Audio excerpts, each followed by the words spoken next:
Grazing rights.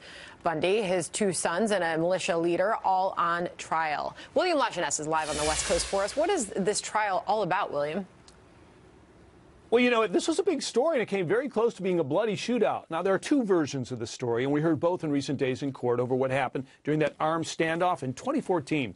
So prosecutors say that 71-year-old Cliven Bundy refused to pay his grazing fees, violated court orders, and then threatened to shoot federal officials who tried to seize his cattle. The Bundys claim they tried to pay their debts, first to the county, then the state, but Washington wanted to run them off the land so it could turn the acreage into a national monument, which is exactly what it is now. So recall hundreds of armed protesters from around the U.S. They forced some 30 law enforcement to stand down in what many saw as symbolic of the war between Western ranchers and farmers and Washington.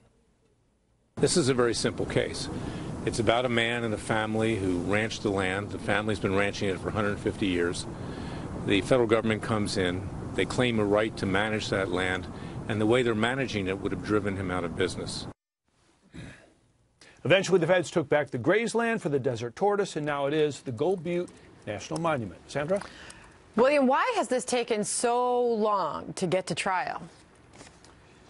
Well, you know, the defense did ask for a speedy trial, and Cliven had basically been in jail with his sons for almost 2 years, but the feds say this is complicated and that they needed time to handle that other case involving the Bundy boys up in Oregon, and that was a case that the feds lost. They need a win here, and in fact, the judge says that these guys are not a flight risk, but they don't recognize federal authority, so she's keeping the two of the Cliven and his son in jail. This could last months. Back to you. Got it. All right, William Lajeunesse, thank you.